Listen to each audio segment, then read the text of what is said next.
Rebecca here. Thanks for tuning in on Real Life Teacher Mom. Today I am making granola snack bars for the kids. I made these a couple of months ago and they loved them. I love that I know what's going in them since we're gluten-free. I honestly don't remember the exact recipe I used last time. So I'm gonna kind of guess and throw something together, and I really think that they'll love it. So join me to see what we're gonna put in our snack bars. Okay, so I'm kind of modifying a recipe that came with the bar pan. I am using a Pampered Chef silicone bar pan. I love these things. I'm sure there's other companies out there that have them.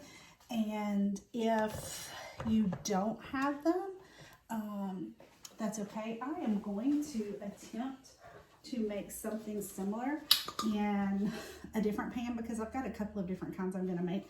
The ones in the bar pan may not be ready by the time I'm ready to make the other ones. So I don't know. We'll see if something like this would work. I also have seen where you can make them in just like on a cookie sheet and cut them. I may do that instead. I haven't decided.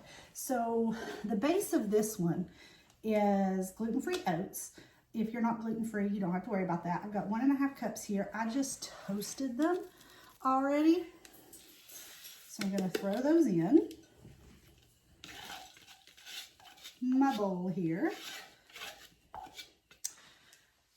And it calls for a tablespoon of brown sugar and 1/4 cup of honey. So I'm gonna mix those two together.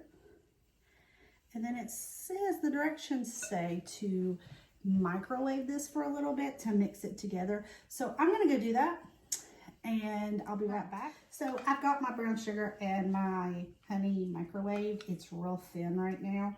That'll make it a lot easier to stir in here. So I'm gonna pour that in. And the recipe says to add about 1 cup of mix-ins, or, you know, here in the South, mix-ins. So I am going to add, I've got some of the allergy-friendly chocolate chips here, the Enjoy Life brand. I'm gonna use those in this because they're tiny, they're mini. Typically I can add just regular chocolate chips that are gluten-free. We used to have to be really careful about dairy also, but we don't have to be as careful about that now. So I'm gonna add that in, and then I went ahead and toasted some coconut. I love toasted coconut. The kids love coconut, so I'm going to add that in. And then I'm also going to add in some chopped nuts. So I had walnuts in the freezer and I just toasted them, and then I used my little Pampered Chef food chopper here to chop some up. You'll notice I do have a lot of Pampered Chef stuff.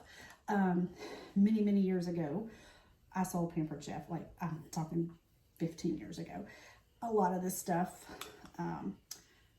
I got back then, and I just love a lot of the products, and so I still get some from time to time. I'm gonna put probably a little more than 1/3 cup of nuts in here. I'm gonna throw in some chia seeds just for that extra little bit there, and I'm gonna mix it all together.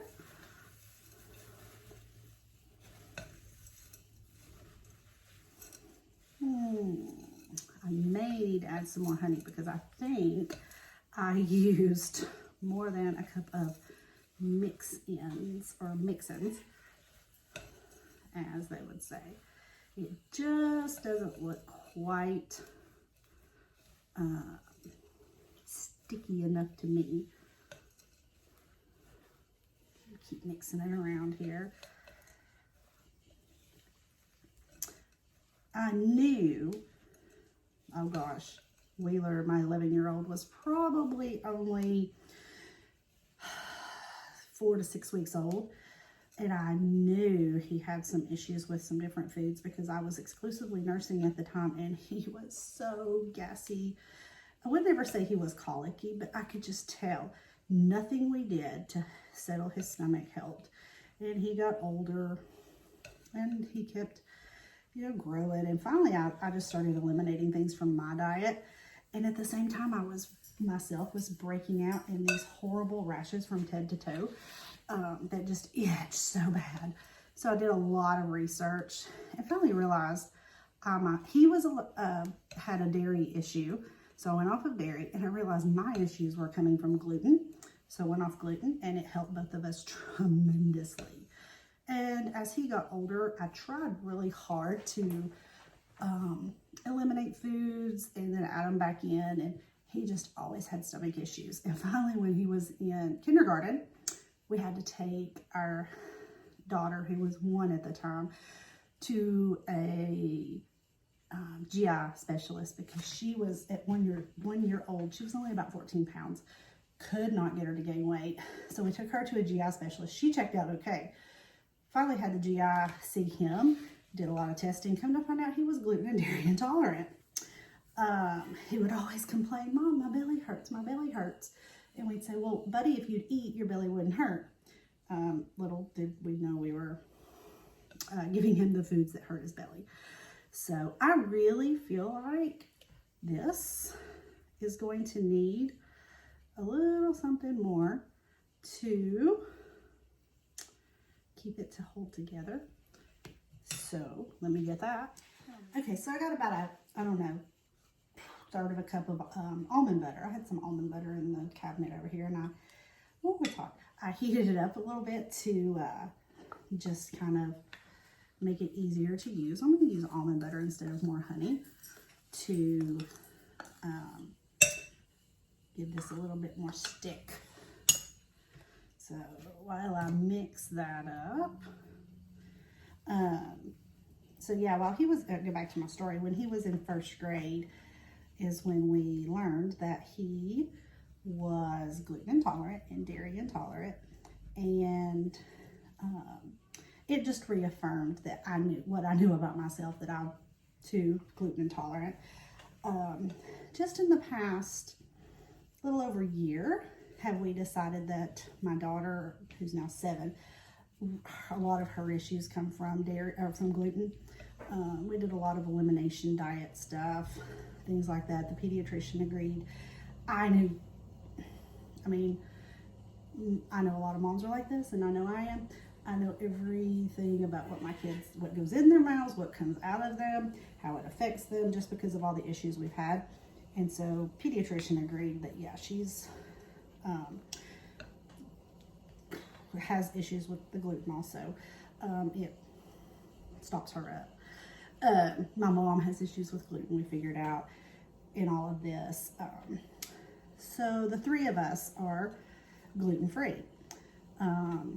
Much to my husband's dismay, because when we go out and we order something, he'll always tell extra gluten on his part. All right, I'm gonna get this mixed up. It looks like it's a little bit better as far as being holding together and being sticky. You can also add some coconut oil to these, and then as they set up, then that coconut oil helps. So as you can see here, I have just been adding in to my Pampered Chef snack pan here my mixture, and I am just pressing it down with a spoon. So I've got this last one here, just going to show you, I'm just pressing it down. I have quite a bit of mixture left here, so I think what I'm going to do is go ahead and try it in my other pan over here. I did not spray this pan. It's silicone, so these are going to pop out later on.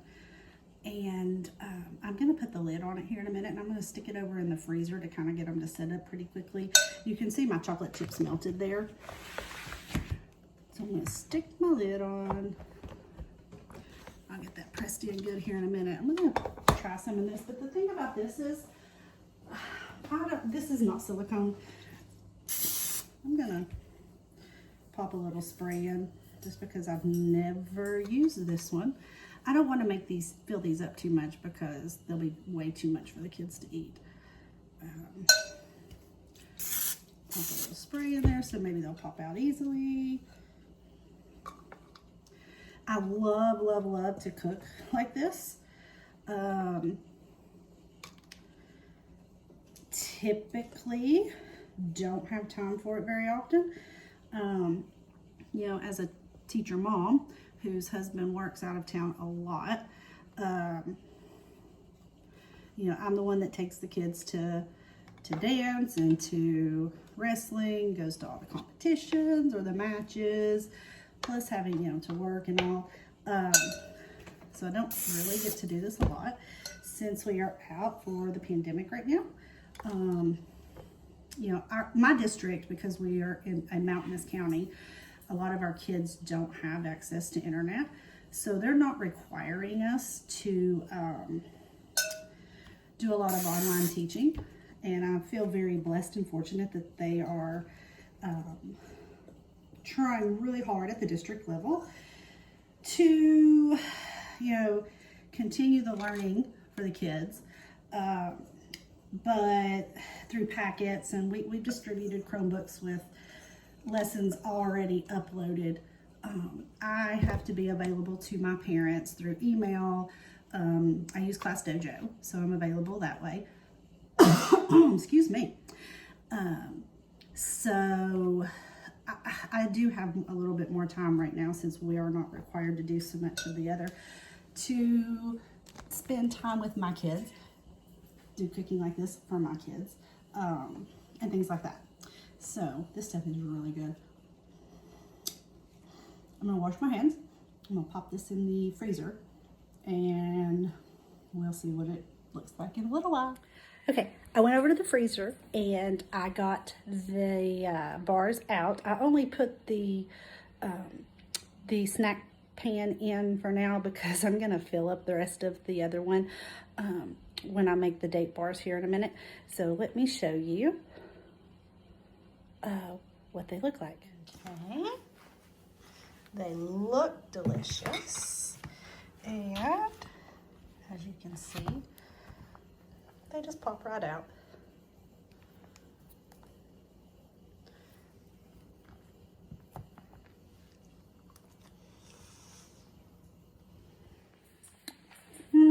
They're a little crumbly, but they taste really good.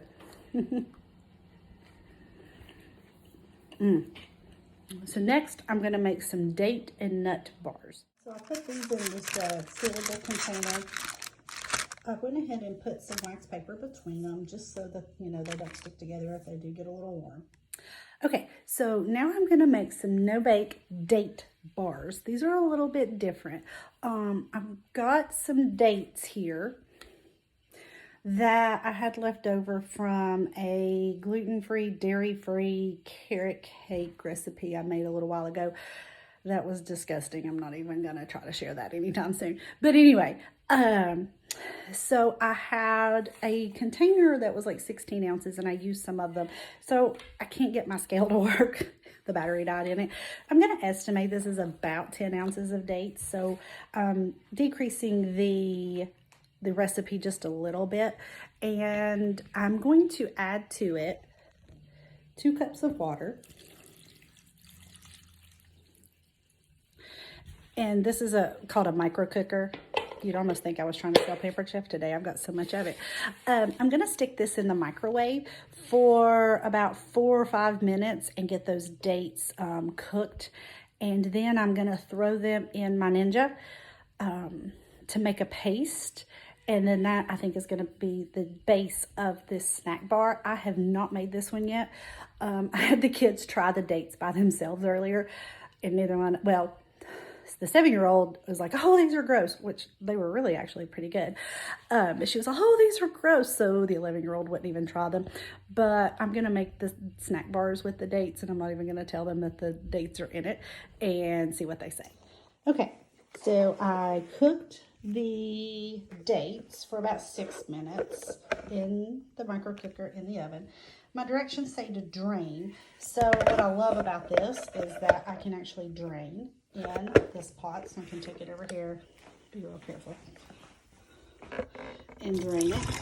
After I drain it really good, I am going to let these sit for about 10 minutes and cool. Okay, so I have my dates in my Nutri Ninja. I figured this is big enough. I didn't need to get the big, huge Ninja piece out. So now I am just going to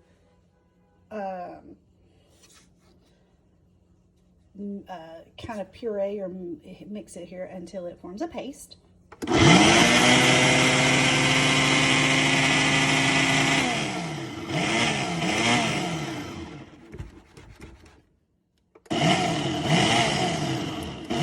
Didn't take long. A lot less time than I thought it would. I'm just going to use my micro cooker here to mix it all together. Get the rest of that out and get it ready to go in the snack bar pan. Okay, I keep switching around in my kitchen here. The recipe called for 1/3 of a cup of almonds. I don't have. 1/3 of a cup of cashews. I don't have. I'm using what's in my kitchen here. And 1/3 of a cup of coconut flour. Well, because this isn't a full 12 or 16 ounces or whatever it was of dates, I kind of reduced each one of those by a couple of tablespoons so that, and if I need to add more, I can add more. So I am using the toasted walnuts that I had. I am going to use sunflower seeds because I have them, and then my coconut flour. And since the dates are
This is so delicious. Oh, come on.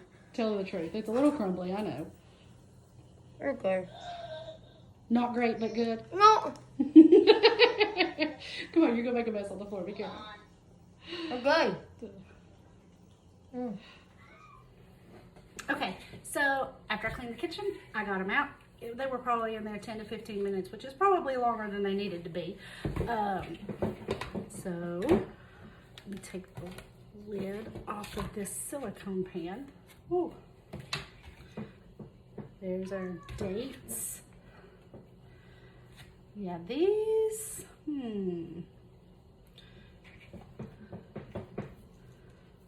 these are more pliable. I don't know. They look good. Smell great. I don't know. As they sit for a little while, they may get harder. I don't know. Let's see how these come out. I may have left that in there too long.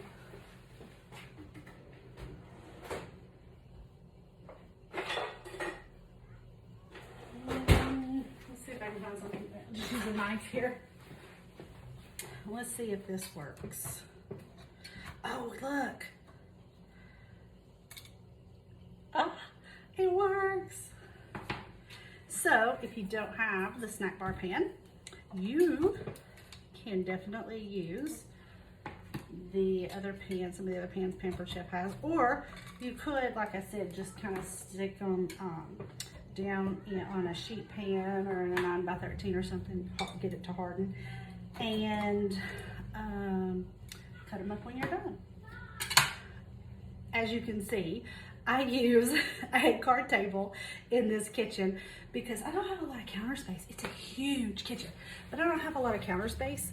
So until I can get like one of those movable islands for in here, I've been using a card table.